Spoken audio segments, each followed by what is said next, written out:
मैं आदित्य सिंह स्वागत करता हूं आपका आज के इस वीडियो में। आज हम लोग करेंगे सीबीएसई 2025 साइंस का पेपर लीक। पेपर लीक कहने का मतलब है कि पूरा पेपर लीक। इतना आप पढ़ लो, आपने साल भर पढ़ा क्या पढ़ा उससे कोई मैटर नहीं करता है।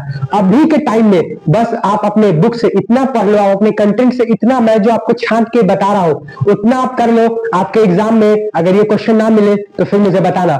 देखो इतना ही इंपॉर्टेंट टॉपिक है, मतलब मोस्ट इंपॉर्टेंट टॉपिक इतना ही है, इतना आप कर लो। मैं आपको हर एक चैप्टर के साइंस का, केमिस्ट्री, फिजिक्स और बायोलॉजी का हर एक चीज आपको बताऊंगा, ठीक है। तो इसमें चलिए हम लोग करते हैं chapter 1 chemical reaction and equation, chemistry के चैप्टर नंबर 1 से शुरुआत, ठीक है। चलिए जल्दी जल्दी हम लोग पढ़ेंगे, आपके पास टाइम अब कम बचा है तो आप जल्दी जल्दी हम लोग इसको देखते हैं। देखिए पहला हमारा टॉपिक है, देखिए केमिस्ट्री में सबसे पहले आपको आना चाहिए बैलेंसिंग ऑफ रिएक्शंस।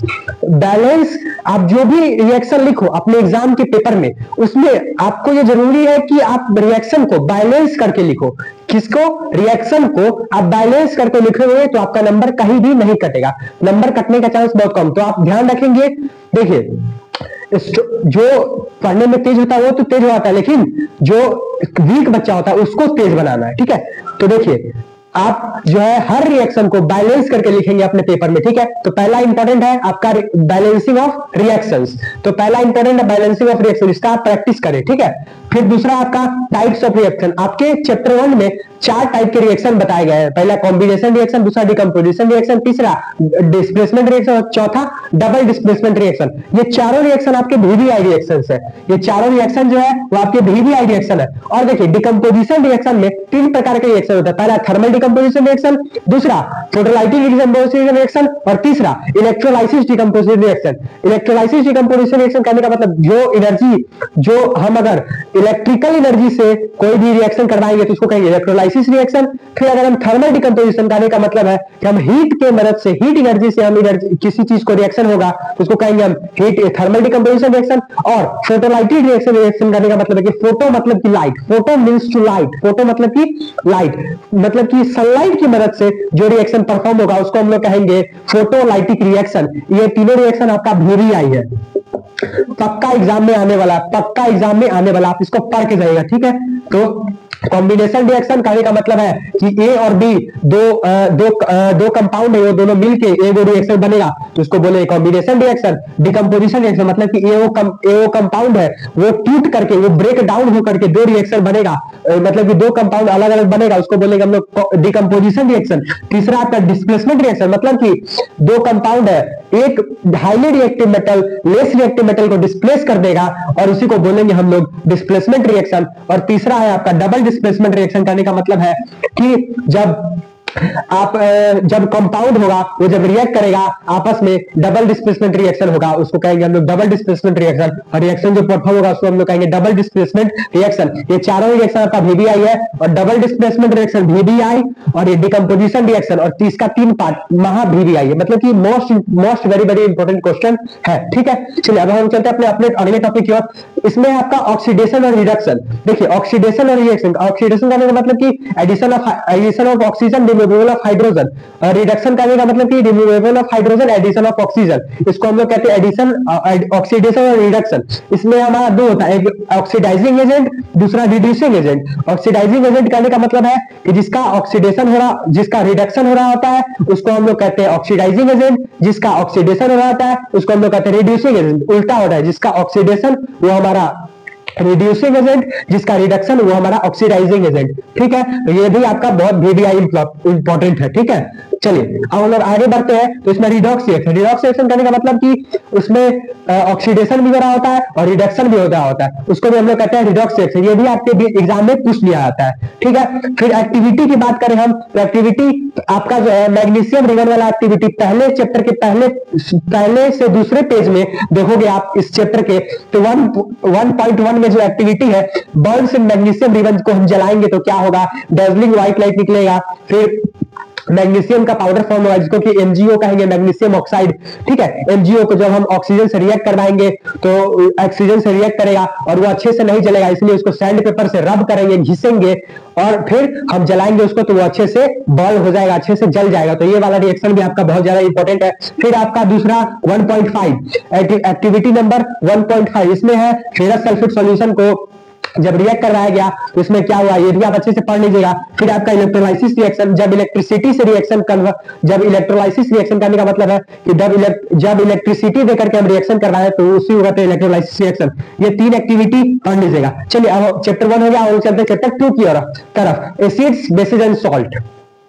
अब हमारा अगला चैप्टर है एसिड्स, बेसिस एंड सॉल्ट्स। तो इसका भी हम लोग करते हैं क्या क्या इंपॉर्टेंट क्वेश्चन है उसके बारे में। देखिए सबसे पहले इंडिकेटर्स है इसमें, जो कि litmus, red litmus to turns on blue, blue litmus to turns on red. ये क्यों हुआ, ऐसा क्यों हुआ, इसके बारे में हम लोग अच्छे से पढ़ लीजिएगा। फिर हमारा कुछ नेचुरल इंडिकेटर भी, जैसे कि टर्मरिक पाउडर मतलब कि हल्दी पाउडर। फिर हमारा लिटमस, रेड लिटमस ब्लू हुआ, ब्लू लिटमस रेड हुआ। तो इसके बारे में आप लोग अच्छे से पढ़ लीजिएगा। इससे एक क्वेश्चन पक्का है, एक क्वेश्चन इससे पक्का, VBI।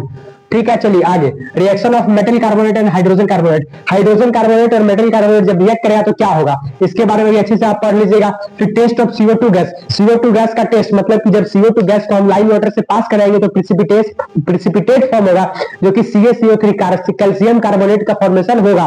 वो कैसे फॉर्मेशन होगा, इसका पूरा रिएक्शन आप याद कर लीजिएगा। देखिए मैं जो बता रहा हूं उसका रिएक्शन आप पूरा याद करते रहिएगा। ठीक है, ये आपके एग्जाम में पूछेगा, सीधे आप रिएक्शन लिख दो, कुछ गलती नहीं है, समझ जाएगा, नंबर देगा आपको पूरा। ठीक है, चलिए ये भी आपका है VBI। जिसमें VBI लिखे तो वो तो खाली इस बोर्ड पे जितना चीज लिखा गया वो सब छाट के लिखा गया, वो VBI ही है। ठीक है, चलिए फिर अगला हमारा pH स्केल। देखिए pH स्केल 0 to 14 तक आपके बुक में दिया गया है। जो 7 से कम होगा वो एसिडिक, जो 7 से ऊपर होगा वो बेसिक। ठीक है, तो जो देखिए जो 7 से कम है वो एसिडिक, जो 7 से ज्यादा है वो बेसिक। फिर जो 7 होगा, जिसका pH 7 होगा ये न्यूट्रल होगा, वो क्या होगा, न्यूट्रल। इससे भी क्वेश्चन आपका फिक्स है VBI। इससे भी क्वेश्चन 1 या फिर 2 क्वेश्चन आपका फिक्स है, पक्का, बोर्ड एग्जाम में पक्का है 2025 में। ठीक है, और देखिए और कुछ आप याद रखिएगा। देखिए प्योर वाटर का pH क्या होता है, ब्लड का pH, लेमन जूस का pH, मिल्क ऑफ मैग्नीशिया का pH, फिर टिच का pH, फिर गैस्ट्रिक जूस, इन सब का pH आप याद रखिएगा, आपके एग्जाम में MCQ में कहीं मिल जाए। ठीक है, या फिर आपको थ्योरी लिखने में भी काम है। और देखिए pH इन डाइजेस्टिव सिस्टम, pH इन टूथ डिके, ये VBI अभी मुझे ऐसा आ रहा है कि आपके एग्जाम में दोनों में से कोई एक रह सकता है। ठीक है, तो उसके बारे में आप याद कर लीजिएगा, इसको अच्छे से पढ़ लीजिएगा। ठीक है, चलिए तो ये भी आपका VBI। फिर अब हम अगले पे बढ़े तो importance of pH in daily life, हमारे डेली लाइफ में क्या इंपॉर्टेंस है पीएच की, उसके बारे में भी आप 4 पॉइंट कम से कम याद रखिएगा। ठीक है, चलिए फिर अगला न्यूट्रलाइजेशन रिएक्शन। न्यूट्रलाइजेशन मतलब कि स्ट्रॉन्ग एसिड और वीक एसिड को हम स्ट्रॉन्ग एसिड स्ट्रॉन्ग बेस को हम रिएक्ट करवाएंगे तो हमारा न्यूट्रल साल्ट बनेगा। फिर हम वीक एसिड और स्ट्रॉन्ग बेस को रिएक्ट करवाएंगे तो हमारा बेसिक सॉल्ट बनेगा। ठीक है, फिर हम स्ट्रॉन्ग बेस और वीक बेस को रिएक्ट करवाएंगे तो बेसिक सॉल्ट बनेगा। फिर हम स्ट्रॉन्ग एसिड और वीक एसिड को रिएक्ट करवाएंगे तो एसिडिक सॉल्ट बनेगा। इसका भी रिएक्शन आप अच्छे से याद कर लीजिएगा। ठीक है, आपके एग्जाम में रह सकता है। फिर है बेकिंग सोडा, बेकिंग सोडा का पूरा रिएक्शन और उसका यूज पक्का एग्जाम में रहने ही वाला है। ठीक है, जहां बहुत 95% चांस है कि आपके एग्जाम में रहेगा ही रहेगा। ठीक है, और बेकिंग पाउडर और इट्स यूज, फिर बेकिंग सोडा और बेकिंग पाउडर का दोनों का यूज और उसका रिएक्शन याद कर लीजिएगा। फिर पीओपी प्लास्टर ऑफ पेरिस का यूज और प्लास्टर ऑफ पेरिस का रिएक्शन याद कर लीजिएगा। यही था आपके चैप्टर 2 का मोस्ट VBI क्वेश्चन। पीएच इन डाइजेस्टिव सिस्टम, पीएच इन टूथ डिके पक्का याद है। टूथ का पीएच होता है 5.5। ठीक है, ब्लड का पीएच न्यूट्रल होता है, तो आप इसका याद कर लीजिएगा। चलिए हम लोग पढ़ते हैं चैप्टर 3 की तरफ, जिसका की नाम है मेटल्स एंड नॉन मेटल्स। ठीक है, चलिए अब हम लोग करेंगे चैप्टर नंबर 3 जिसका नाम है मेटल्स एंड नॉन मेटल्स का इंपॉर्टेंट क्वेश्चन। देखिए मेटल्स एंड नॉन मेटल में सबसे पहले मेटल का जो कुछ फिजिकल प्रॉपर्टी होता है, जैसे कि सोनोरिटी, साउंड प्रोड्यूस करता है मेटल, हाईली शाइनी होता है, गुड कंडक्टर ऑफ इलेक्ट्रिसिटी होता है, गुड कंडक्टर ऑफ हीट होता है। इन सब के बारे में आप लोग पढ़ लीजिएगा, इससे एक क्वेश्चन रह सकता है। ठीक है, चलिए तो फिर ये हो गया। फिर दूसरा है आपका रिएक्टिविटी सीरीज। देखिए रिएक्टिविटी सीरीज आती है तो केदारनाथ का माली आलू जरा फीका सा पकाता है।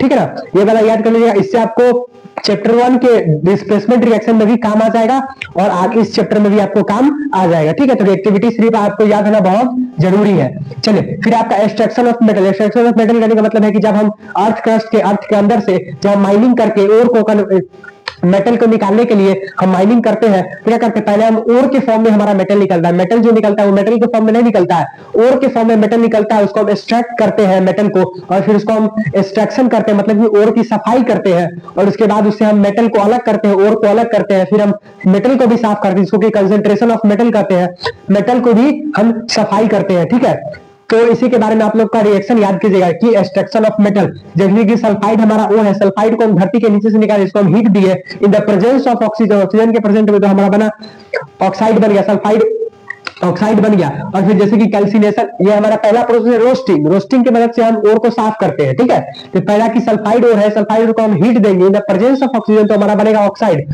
फिर हमारा दूसरा कैल्सिनेशन, कैल्सिनेशन में जैसे कि हमारा कार्बोनेट एक ओर है, ओर को हम हीट देंगे, लेकिन एब्सेंस ऑफ ऑक्सीजन, मतलब ऑक्सीजन नहीं होगा उसमें, उसको हम हीट देंगे तो हमारा क्या बनेगा, ऑक्साइड बनेगा। देखिए मैं अभी बोल रहा हूं ऑलरेडी, कोई भी अगर गलत बीच में बोला जाए तो मुझे उसके लिए मैं दिल से सॉरी बोलता हूं, उसके लिए मैं माफी चाहता हूं। ठीक है, चलिए आपको मैं जो टॉपिक बता रहा हूं उसको आप बस अच्छे से पढ़ लीजिएगा, अच्छे से याद कर लीजिएगा। ठीक है, फिर आपका है सिनेबार, सिनेबार जो है जेडेएनएस, एचजीएस, जेडे मतलब कि जिंक सल्फाइड, एचजीएस मतलब कि मर्क्यूरी सल्फाइड। ठीक है, तो इसके बारे में आप लोग पढ़ लीजिएगा, रोस्टिंग, कैल्सिनेशन और सिनेबार, इन तीनों के बारे में आप लोग पढ़ लीजिएगा। Concentration of metal, extraction of metal, extraction of metal के बारे में आप लोग पढ़ लीजिएगा, VBI है, VBI वेरी वेरी इंपॉर्टेंट, ये भी है आपका VBI।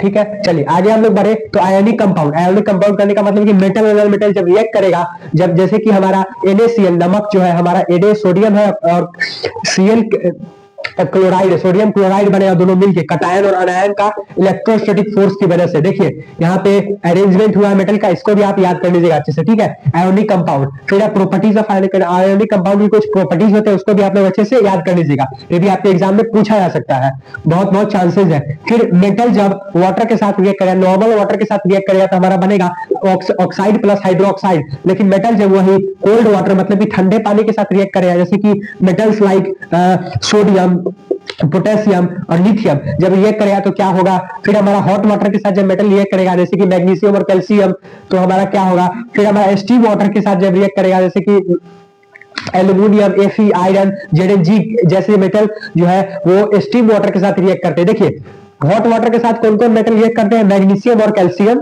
स्टीम वाटर के साथ कौन कौन मेटल रिएक्ट करते हैं, एल्यूमिनियम, आयरन और जिंक, और जो हमारा कोल्ड वाटर है ठंडा पानी उसके साथ कौन कौन मेटल रिएक्ट करते हैं, जैसे कि sodium, potassium, highly reactive metal जैसे कि सोडियम, पोटेशियम, लिथियम।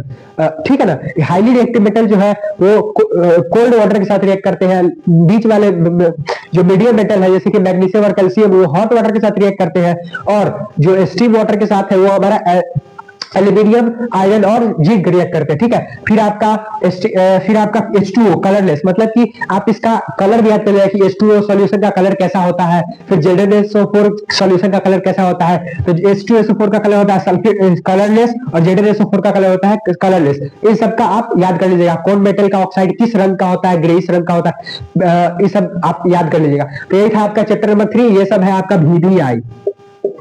ठीक है, आप इसको पढ़ लीजिए। आगे चलते हैं चैप्टर 4 की तरफ, कार्बन कंपाउंड। चलिए हमारा अगला चैप्टर है कार्बन एंड कंपाउंड, मतलब कि केमिस्ट्री का जो लास्ट चैप्टर है उसका कार्बन एंड कंपाउंड नाम है। देखिए पिछला वाला जो चैप्टर का मैंने बताया था इंपॉर्टेंट क्वेश्चन, उसमें ना हेडिंग छूट गया था कि चैप्टर 3 था वो, और मेटल्स एंड नॉन मेटल लिखना भूल गया था।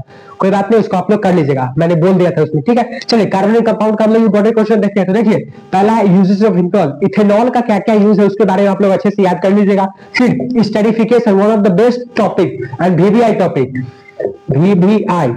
ठीक है, फिर सपोनिफिकेशन, VBI।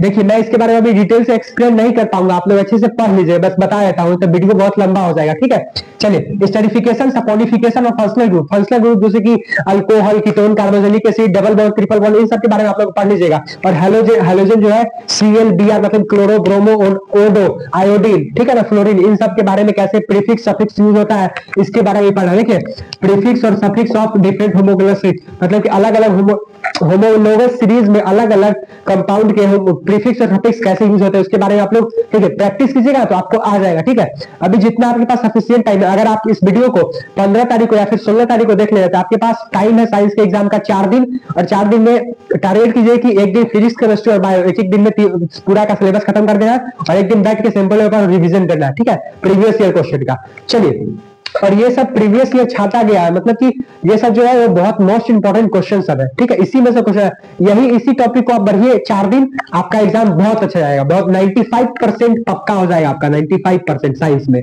ठीक है। चलिए फिर अगला हमारा नोमेनक्लेचर, मतलब कि नामकरण, नाम कैसे रखा गया कंपाउंड का, IUPAC नेमिंग, जो कि international union of pure and applied chemistry है, उसको हम कैसे रखते हैं, तो उसके बारे में हमने पढ़ा। फिर फ्लेम, फ्लेम के बारे में कि हमारा ब्लू फ्लेम क्या है, येलो फ्लेम क्या है। तो ब्लू फ्लेम जो होता है उसको हम लोग सूती फ्लेम कहते हैं, और येलो फ्लेम को हम लोग कहते हैं नॉन सूती flame, luminous flame, non luminous flame, ठीक है। चलिए फिर अगला है आपका सोप एंड डिटर्जेंट का केस। सोप का आप केस पढ़ लीजिएगा, डिटर्जेंट का केस, इसका स्ट्रक्चर भी पढ़ लीजिएगा आप, इसका स्ट्रक्चर भी पढ़ लीजिएगा आप।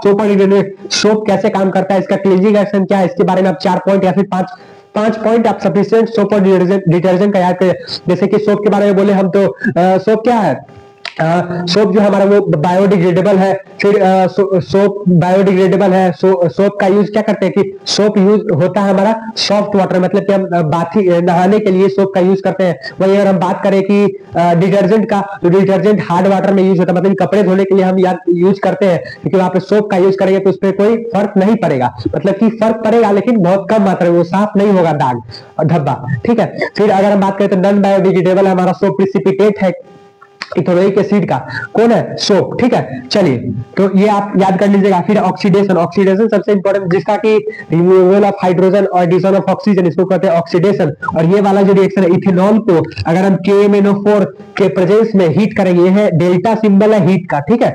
अगर हम अल्केलाइन जो है हमारा KMnO4 जो कि हीट है, और उसको हम हीट करेंगे इथेनॉल को, तो हमारा क्या बनेगा, एसिटिक एसिड, इसी को हम लोग कहते हैं इथेनोइक एसिड। और हमारा बनेगा CH3C डबल बॉन्ड OH, मतलब कि CH3C डबल बॉन्ड OH बनेगा हमारा, जिसका कि नाम है एसिटिक एसिड और इथेनोइक एसिड। ये रिएक्शन पक्का आपके एग्जाम में रहेगा।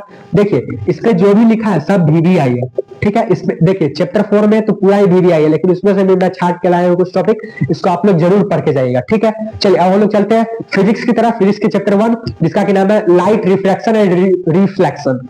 अब हमारा है फिजिक्स का चैप्टर नंबर 1 जिसका कि नाम है लाइट रिफ्लेक्शन एंड रिफ्रैक्शन। तो हम लोग पढ़ते हैं, सॉरी हम लोग इंपॉर्टेंट क्वेश्चन करते हैं इसके बारे में, ठीक है। पहला है आपका image formation of convex lens. देखिए कॉन्वेक्स लेंस से जो इमेज फॉर्म होता है उसके बारे में आप लोग पढ़ लीजिएगा। फिर कॉनकेव लेंस से जो इमेज फॉर्म होता है उसके बारे में आप लोग पढ़ लीजिएगा, और कॉन्वेक्स लेंस से जो इमेज फॉर्म होता है उसके बारे में आप लोग ऐसे से पढ़ लीजिएगा, ठीक है। और मिरर उतना इंपॉर्टेंट नहीं है, लेकिन मिरर के बारे में आप इंपॉर्टेंट है, देख लीजिएगा, देख जाइए कहीं पूछ ले तो मैंने यार, ठीक है। चलिए तो मिरर के बारे में पढ़ लीजिएगा, इमेज फॉर्मेशन, कॉनकेव लेंस और कॉन्वेक्स लेंस, ये ज्यादा इंपॉर्टेंट है, ये VBI है, ठीक है ना। इसके बारे में आपको केस बेस्ड स्टडी भी पूछ सकता है, ठीक है। चलिए जैसे कि इंफिनिटी पे रहेगा ऑब्जेक्ट, तो इमेज कैसा बनेगा, रियल इन्वर्टेड और डिमिनिश्ड इमेज फॉर्मेशन होगा, ठीक है। और फिर देखिए मिरर और लेंस से जो आपका न्यूमेरिकल है, न्यूमेरिकल पूछ सकता है क्या, पूछेगा ही पूछेगा, ठीक है। VBI एक ना एक न्यूमेरिकल पक्का रहेगा लेंस या फिर मिरर से। जैसे कि फॉर्मूला क्या है, 1/f = 1/v + 1/u = हम फिर दूसरा फॉर्मूला देखें तो 1/f = 1/v - 1/u, ठीक है। फिर हम इसका फिर निकालना पड़ेगा, तो मैग्निफिकेशन, तो v m = v/u, ठीक है। चलिए फिर ये आपका इससे न्यूमेरिकल एक ना एक न्यूमेरिकल पक्का रहेगा। फिर आपका रिफ्रैक्टिव इंडेक्स ग्लास में क्या होता है, वाटर में क्या होता है, एयर में क्या होता है, वैक्यूम में क्या होता है। देखिए तो जब एक पहले वाले मीडियम से जब कोई भी ऑब्जेक्ट पहले से दूसरे मीडियम में जाता है, मीडियम 1 मीडियम 2, जब दूसरे में जाता है तो उसको कहते हैं हम रिफ्लेक्ट हुआ, मतलब कि रिफ्लेक्ट होकर के किसी पे ऑब्जेक्ट कहीं दूसरी दिशा में चला गया, तो यही है। देखिए यहाँ पे बेंड कर जाएगा लाइट जाकर के, और H0 इसको बोलते हैं, H0 मीडियम 1 को HI, मीडियम 2 को H0। और देखिए HI मतलब कि साइन I और H0 मतलब कि साइन R, और इसका फॉर्मूला था V1/V2। हम करेंगे तो हमारा निकल जाएगा क्या, तो रिफ्रैक्टिव इंडेक्स। इस पे भी एक न्यूमेरिकल रहने का चांस बहुत ज्यादा है, VBI है, ठीक है। चलिए फिर आपका है रिफ्रैक्टिव इंडेक्स, जैसे कि air, water, glass, diamond, light, vacuum.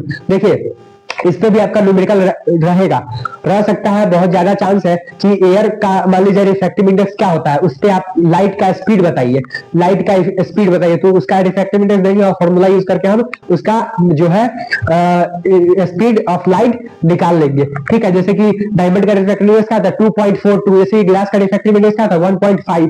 तो इससे ये दिया रहेगा और इसका फॉर्मूला यूज करके हमको जो है फाइंड करने के लिए बोलेगा कि आप बताइए हमको रिफ्रैक्टिव जो स्पीड ऑफ ऑफ लाइट बताइए कि हम वैक्यूम में रहेगा, जब डायमंड में रहेगा, जब लाइट पास करवाएंगे तो क्या होगा डिफ्रैक्टिव। ठीक है, तो ये भी आपका है VDI, इस पर न्यूमेरिकल बनेगा। ठीक है, चलिए फिर आपका नोट का पॉइंट है कि लाइट जो है वो फास्टेस्ट रन करेगा 1.43 और लाइट जो है वो सबसे स्लोएस्ट रन करेगा 2.5। यही था आपका चैप्टर 1 के फिजिक्स का सब मोस्ट इंपोर्टेंट क्वेश्चन। चैप्टर 1 के फिजिक्स का मोस्ट इंपोर्टेंट क्वेश्चन यही था। अब हम लोग चलते हैं चैप्टर 2 की तरफ, the human I and the colourful world. ठीक है, देखिए अब है आपका अगला चैप्टर, चैप्टर नंबर 2 फिजिक्स का, जिसका क्या नाम है human I and the colourful world. तो इसमें इंपॉर्टेंट क्वेश्चंस क्या है देखिए। तो सबसे पहले आपका मायोपिया, हाइपर मायोपिया और प्रेस मायोपिया, जो आपका 3 फिगर डायग्राम जो आपकी बुक में दिया है वो याद कर लीजिए। फिर मायोपिया में जब मायोपिया होता है किसी को तो कौन सा लेंस लगता है उसके चश्मे में, तो कनकेव लेंस लगता है। फिर हाइपर मायोपिया होता है तो कन्वेक्स लेंस लगता है। प्रेस मायोपिया होता है कनकेव और कन्वेक्स लेंस दोनों लेंस लगाया जाता है उसके चश्मे में। ठीक है ना, तो मान लीजिए किसी को प्रेस मायोपिया है तो उसमें उसके चश्मे में कनकेव और कन्वेक्स दोनों लेंस लगेगा। किसी में प्रेस मायोपिया है तो उसमें कन्वेक्स लेंस लगेगा, और किसी में मायोपिया है तो उसमें कनकेव लेंस लगेगा। ठीक है, और इसका डायग्राम भी आप प्रैक्टिस कर लीजिएगा, आपके एग्जाम में आने की संभावना है। ठीक है, फिर आपका प्रिज्म, देखिए प्रिज्म तो रहने ही वाला है, मतलब कि ये सब भी पूरा ये VDI है, इस चैप्टर का पूरा छाटा गया हुआ टॉपिक है। ठीक है, सब VDI है। प्रिज्म आपके एग्जाम में रहने वाला है कि व्हाइट बीम जब पास करेगा प्रिज्म से तो R भी ऊपर होगा, R और B और व्हाइट लाइट स्पेक्ट्रम बनेगा। इसका केस आप स्टडी कर लीजिएगा अच्छे से। फिर आपका एंगल ऑफ प्रिज्म, कि प्रिज्म का एंगल मतलब कि यहां से जब व्हाइट लाइट पास करेगा, डिस्पर्सन ऑफ व्हाइट लाइट होगा तो ग्लास प्रिज्म है, एक प्रिज्म है उसका ग्लास का, और उससे जब व्हाइट लाइट पास करेगा तो कैसा बनेगा, इससे भी आपका क्वेश्चन रहने वाला है। इस चारों पांचों केस को आप पढ़ लीजिएगा। और न्यूमेरिकल की बात करें हम तो न्यूमेरिकल, तो देखिए यहाँ है आपका न्यूमेरिकल U इन्फिनिटी, U अगर इन्फिनिटी है भी गिवन आपके फिगर में, तो कैलकुलेट कीजिए फोकल लेंथ, कैलकुलेट कीजिए फोकल लेंथ। और U तो ये मायोपिया से है, मायोपिया से ये है हाइपर मायोपिया। ठीक है ना, हाइपर मायोपिया में अगर न्यूमेरिकल कैसे बने, जैसे कि अगर दिया रहा है U आपको -25 सेंटीमीटर और V आपको माइनस में गिवन रहे, और कैलकुलेट कीजिए आप फोकल लेंथ और कैलकुलेट कीजिए पावर, तो फॉर्मूला बैठा के आप निकाल सकते हैं मायोपिया और हाइपर मायोपिया। इससे भी न्यूमेरिकल रह सकता है, आप इसको अच्छे से पढ़ लीजिएगा। चलिए, तो चैप्टर 2 में इतना ही था, चलते हैं चैप्टर 3 की तरफ। चलिए देखिए हमारा अगला चैप्टर है इलेक्ट्रिसिटी, फिजिक्स का चैप्टर नंबर 3 का नाम है इलेक्ट्रिसिटी। चलिए तो उसका हम लोग इंपॉर्टेंट क्वेश्चन बताते हैं। देखिए सबसे पहले आपका इसमें इंपॉर्टेंट है सीरीज और पैरेलल का न्यूमेरिकल। इलेक्ट्रिसिटी में सीरीज और पैरेलल का न्यूमेरिकल सबसे इंपॉर्टेंट आपके न्यूमेरिकल में आएगा।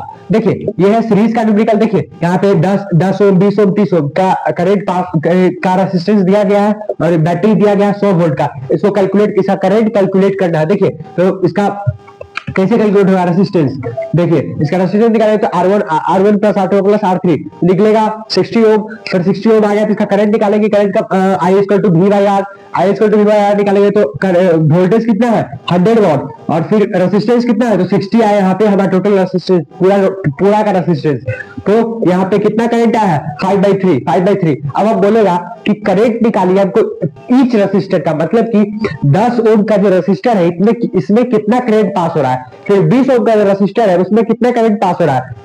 30 ओम का जो रेजिस्टर है उसमें कितना करंट पास हो रहा है। तो हमको देखिए तो निकालेंगे I equal to V by R1 करने का मतलब कि पहले वाले रेजिस्टेंस का। तो हमारा V करंट कितना है 5/3, तो 5/3 इंटू 10 तो 50/3।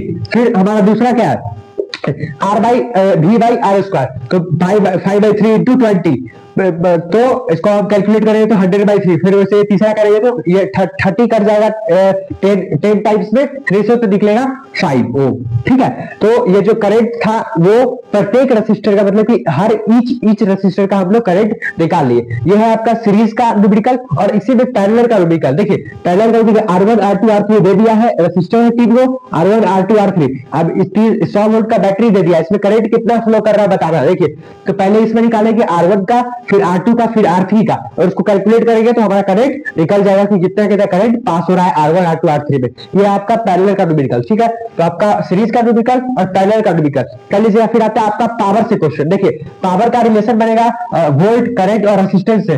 तो इसका पावर का फॉर्मूला होता है V² बाई R, या फिर आई स्क्वायर बाई आर। देखिए तो इसका आपका क्वेश्चन कैसे बनेगा, तो देखिए मान लीजिए कि P equal to V square by R. अब यहाँ पे आपको पावर दे दिया जाएगा 200 वॉट, 200 वॉट, और आपको वोल्टेज जो है वो 220 वोल्ट दे दिया जाएगा। अब कहा कि कैलकुलेट कीजिए, रेजिस्टेंस इसमें नहीं है। देखिए तो P equal to V square by R, तो वी P दिया है कितना, पावर दिया है 200, 200 watt equal to V square मतलब कि 220 वोल्ट का स्क्वायर, तो 220 का स्क्वायर बाई, नीचे में आर है तो आर कुछ नहीं है तो आर रहेगा ऐसे ही। फिर हमको कैलकुलेट करना है, तो देखिए R इक्वल टू 220 का स्क्वायर बाई 200 ऐसे हो जाएगा ना। फिर इधर हम अगर ऊपर से मिटाएं हर से, तो R इक्वल टू 220, तो 20 दूनी 44, तो 48400, फिर ठीक है। फिर 200 का 200, फिर 20 से 20 कैंसिल, फिर 248, ठीक है। फिर 248 ओम होगा यहाँ पे कितना रेसिस्टेंस। तो अगर कैलकुलेशन गलती है तो माफ कीजिए, मैंने जल्दी में किया, ठीक है। तो यही आपका इससे बल्ब वाला जो क्वेश्चन बनता है, जो सर्किट में जिसमें बल्ब रहता है उसमें से आपका क्वेश्चन बन जाएगा इस वाले फॉर्मूला पे, ठीक है। तो ऐसा ही आपसे इसमें क्वेश्चन पूछ ले, आपका इसका फॉर्मूला पूरा याद कर लीजिए और क्वेश्चन प्रैक्टिस कर लीजिएगा 4-5, ठीक है। चलिए फिर आता है आपका ओम्स लॉ। सबसे इंपॉर्टेंट ओम्स लॉ में, ओम्स लॉ से इंपॉर्टेंट उसका ग्राफ होता है। देखिए Ohm's law is directly I current is directly proportional to volt, और इसका फॉर्मूला होता है V equal to I R. V equal to I मतलब करंट इंटू रेजिस्टेंस। अब देखिए स्लोप इसमें दे देगा, मतलब कि ग्राफ पे इसका कैसे क्वेश्चन बनेगा, वोल्ट इधर दे, V इधर दे देगा, R इधर दे देगा। अब पूछा कि ये जो लाइन खींचा हुआ ये स्लोप है और इसका स्लोप क्या होगा, तो इसका स्लोप R होगा। जब V यहाँ पे रहेगा ऊपर में और नीचे में रहेगा I, तो यहाँ पे इसका स्लोप होता है R, और वहीं पे उल्टा कर देगा, जब I ऊपर कर देगा V नीचे कर देगा, इसका स्लोप होता है 1/R। फिर ये तो दो ग्राफ हुआ, और तीसरा ग्राफ इसमें एक और पूछ देगा आपसे, ये है V, ये I, ठीक है। अब इसमें ये है A, ये है B। अब बताइए कि इसमें लेंथ किसका ज्यादा है, लेंथ किसका ज्यादा है। अगर ये दोनों जो है A और B दोनों सेम मटेरियल के बने हैं तो लेंथ किसका ज्यादा है। देखिए तो लेंथ किसका ज्यादा होगा, कहने का मतलब है कि इसका ये इतना एरिया कवर कर रहा है, इतना एरिया कवर कर रहा है, और इतना ये बड़ा है, लेंथ B और लेंथ A, तो रेसिस्टेंस ज्यादा है किसका, रेसिस्टेंस A का ज्यादा है, B का छोटा है। तो जिसका रेसिस्टेंस ज्यादा उसका एरिया, उसका जिसका रेसिस्टेंस ज्यादा उसका लेंथ ज्यादा, तो लेंथ ज्यादा है किसका होगा, A का होगा। और फिर इसी में दे देगा आपको क्वेश्चन। देखिए इसमें मेरा थोड़ा सा गलती हो गया, देखिए ये जो है ये है A, ये है B, तो B और ये A, और यहाँ पे B और ये I, ठीक है, B I।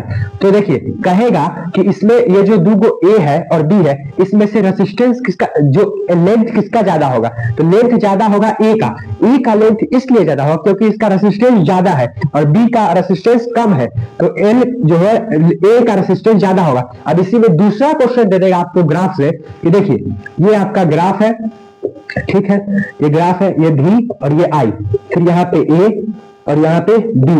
अब बताइए ये दोनों सेम मटेरियल के बने हैं अगर, तो इसमें एलवाई कौन होगा और कंडक्टर कौन होगा। अगर इसमें ये दोनों अगर सेम मटेरियल के बने हैं A और B, दोनों का area of cross section same है, तो उसमें जो है एलवाई कौन होगा और कंडक्टर कौन होगा। देखिए जिसका रेसिस्टेंस ज्यादा वो एलवाई होगा, जिसका रेसिस्टेंस कम वो आपका कंडक्टर होगा। तो रेसिस्टेंस A का ज्यादा है इसलिए एलवाई होगा, और इसका रेसिस्टेंस कम है इसलिए कंडक्टर होगा, ठीक है। इसका रेसिस्टेंस ज्यादा है इसलिए एलवाई होगा और इसका रेसिस्टेंस कम। देखिए रेसिस्टेंस ज्यादा है, देखिए ये इतना एरिया कवर कर रहा है और ये इतना, तो ये इतना एरिया कवर कर रहा है तो इसका रेसिस्टेंस A का रेसिस्टेंस ज्यादा है, तो ये हमारा एलवाई होगा, ठीक है ना। क्या होगा, एलवाई होगा, एलवाई होगा, और ये हमारा B होगा क्या, कंडक्टर। और फिर इसमें हो गया, और इसमें एक और बात याद रखिएगा, बस एक 2 3, ये R1 है, ये R2 है और ये R3 है, ये V और ये I, ठीक है। अब बताइए कि इसमें R से ज्यादा रेसिस्टेंस किसका है, R2 का। R1 से ज्यादा रेसिस्टेंस किसका, R2 का। R2 से ज्यादा किसका, R3 का। तो इसमें कैसे लिखेंगे, किस ऑर्डर में लिखेंगे इसको। देखिए तो सबसे कम रेसिस्टेंस किसका है, R1 का, फिर उससे ज्यादा किसका, R2 का, फिर उससे ज्यादा किसका, R3 का।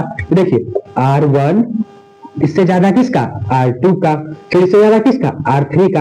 तो ऐसे आपके एमसीक्यू में क्वेश्चन रह सकता है। मतलब कि दे देगा आपको ग्राफ और R1 R2 R3 दे देगा, बोलेगा किसका रेसिस्टेंस कम है ज्यादा है उसको ऑर्डर में बताइए। तो R1 का रेसिस्टेंस सबसे कम है, उससे ज्यादा है R2 का, उससे ज्यादा है R3 का। तो यही आपका ग्राफ वाला क्वेश्चन, इसको आप प्रैक्टिस करके जाएगा। और एक बात देखिए और पहचानने का तरीका देखिए, इसका रेसिस्टेंस कम है तो इससे ज्यादा इसका रेसिस्टेंस, फिर इससे ज्यादा इसका रेसिस्टेंस। तो सबसे ज्यादा किसका रेसिस्टेंस? R3 का। फिर इससे कम किसका रेसिस्टेंस? R2 का।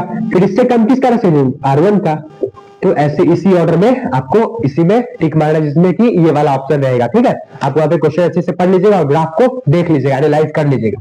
चलिए फिर आपका अगला आता है R equal to rho L by A. मतलब कि इससे आपको न्यूमेरिकल सीधा सीधा पूछ लिया जाएगा। न्यूमेरिकल करने का मतलब है कि देखिए इसमें दे देगा आपको रेसिस्टेंस दे देगा, लेंथ दे देगा और एरिया ऑफ क्रॉस सेक्शन दे देगा, और पूछेगा कि इसका रेसिस्टिविटी बताइए। तो इसका रेसिस्टिविटी निकालने के लिए फॉर्मूला यूज करके इसका रेसिस्टिविटी निकाल देंगे। चलिए, तो आपका यही था, आपके इलेक्ट्रिसिटी में इतना ही था। अब हम लोग चलते हैं अगले चैप्टर की ओर। चैप्टर नंबर 4 इसका magnetic effect of electric current. चलिए उसका इंपॉर्टेंट क्वेश्चन हम लोग करते हैं। अब हमारा अगला टॉपिक है magnetic field of electric current. Chapter number 4 जिसका नाम है magnetic field of electric current, जो कि है फिजिक्स का। चलिए, तो इसमें सबसे इंपॉर्टेंट है आपका सोलेनॉइड इलेक्ट्रोमैग्नेट। सोलेनॉइड देखिए, ये जो आपके बुक में फिगर है इसको आप पूरा याद कर लीजिएगा। देखिए, मैग्नेटिक फील्ड डायरेक्टली प्रोपोर्शनल होता है करंट के। मैग्नेटिक फील्ड डायरेक्टली प्रोपोर्शनल होता है number of turns of per unit length के।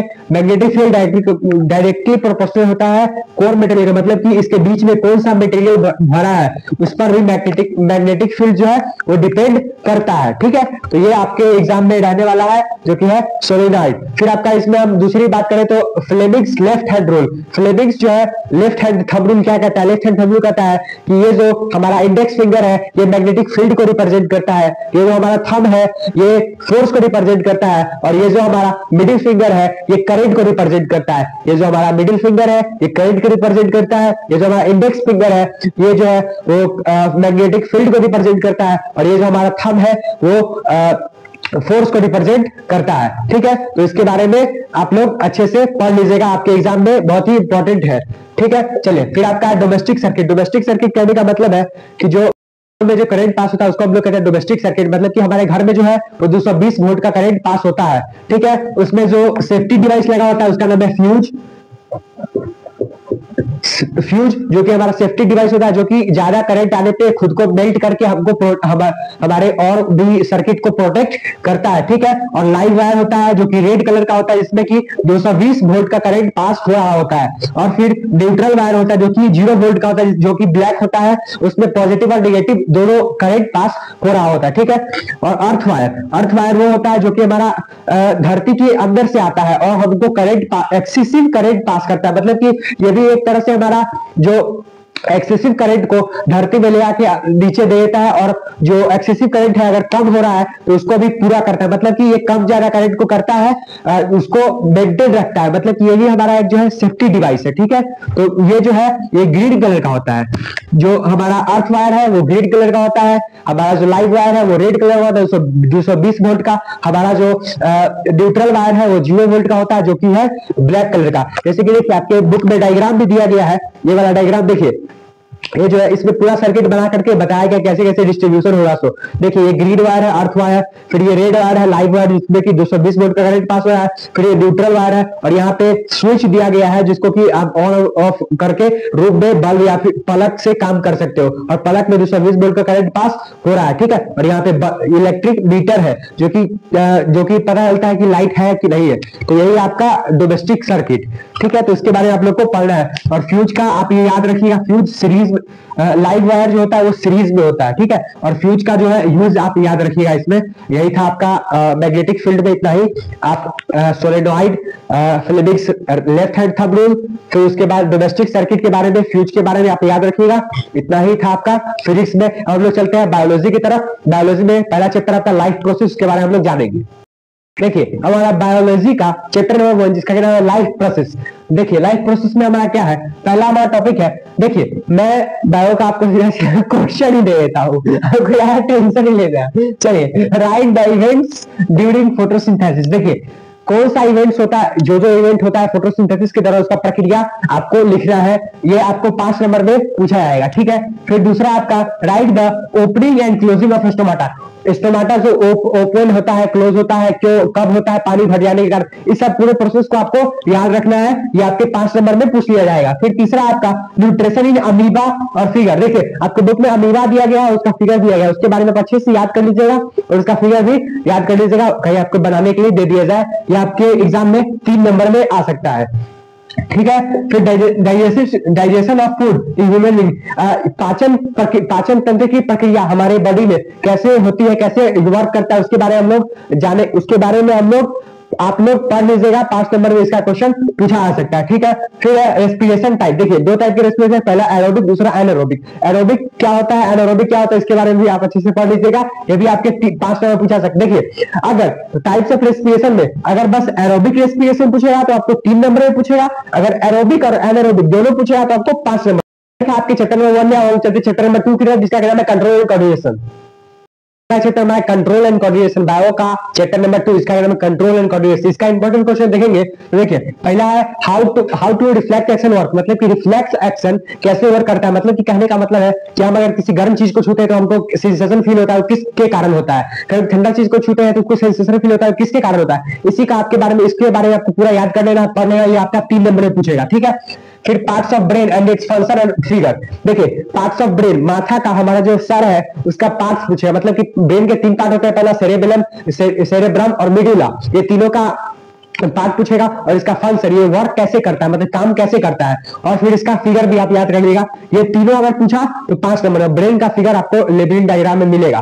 ठीक है। चलिए फिर response to stimuli and its types, देखिए स्टिमुली जो है रिस्पॉन्स कैसे करता है, देखिए स्टिमुली 3 टाइप से रिस्पॉन्ड करता है, जैसे कि पहला सनलाइट से, दूसरा केमिकल से, तीसरा टच से, मतलब हम छूते हैं तो छूने का, जैसे कि पौधा है तो वो कैसे हम छूने के बाद उसको मुरझा जाता है, तो ऐसे ही जो है स्टिमुली कैसे रिस्पॉन्स करता है, कैसे वर्क करता है, इसके बारे में हम अगर इसका पूरा टाइप पूछ दिया, पूरा ऐसे ही क्वेश्चन पूछा तो 5 नंबर में। ठीक है। नहीं तो फिर ये स्टिमुली के बारे में पूछा तो 2 नंबर में।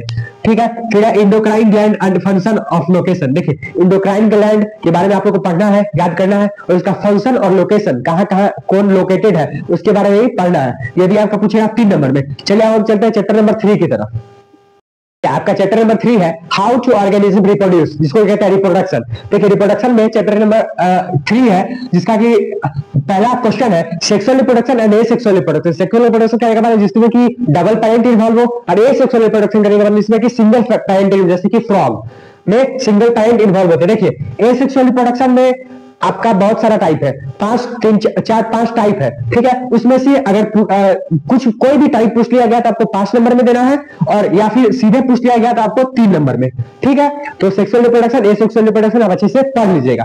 फिर आपका इसमें दूसरा question, difference between asexual reproduction और सेक्सुअल रिप्रोडक्शन, क्या क्या डिफरेंसेस है सेक्सुअल रिप्रोडक्शन में और एसेक्सुअल रिप्रोडक्शन में, ये आपका 3 नंबर का क्वेश्चन है, इसमें आप अच्छे से पढ़ लीजिएगा। फिर आपका चौथा reproduction in flower with figure, देखिए फ्लावर का जो रिप्रोडक्शन है आपके बुक में, और फिगर जो है पिटल्स वाला, जो फ्लावर का पेयर और पिटल्स उसका पार्ट है, उसको आप अच्छे से पढ़ लीजिएगा और याद कर लीजिएगा, आपको लेबलिंग डायग्राम में भी दिया गया होगा। और देखिए फिगर जो है डिस्क्रिप्शन बॉक्स में हम दे देंगे, एक ही पीपीटी में, एक ही पीडीएफ में पूरा फिगर आपको आ जाएगा, पूरे बुक का इंपॉर्टेंट फिगर और इंपॉर्टेंट एक्टिविटी जो है उसके नीचे वो भी मिल जाएगा आपको, आप वहां से डाउनलोड करके अच्छे से पढ़ लीजिएगा, आपका एग्जाम अच्छा हो जाएगा। ठीक है। फिर अगला क्वेश्चन हमारा how male and female part works in with figure, देखिए मेल पार्ट और फीमेल पार्ट कैसे फंक्शन करता है, कैसे वर्क करता है, उसके बारे में हम लोग उसके बारे में आप लोग पढ़ लीजिएगा। और मेल पार्ट का जो फिगर है उसको भी आप लोग याद कर लीजिएगा, फीमेल का पार्ट का जो फिगर है उसको भी आप लोग अच्छे से याद कर लीजिएगा, लेबलिंग डायग्राम में आपको पूछा आ सकता है, और फिगर हम जैसा कि बोले डिस्क्रिप्शन बॉक्स में दे देंगे, उसके लिए आपको टेंशन नहीं लेना है। ठीक है।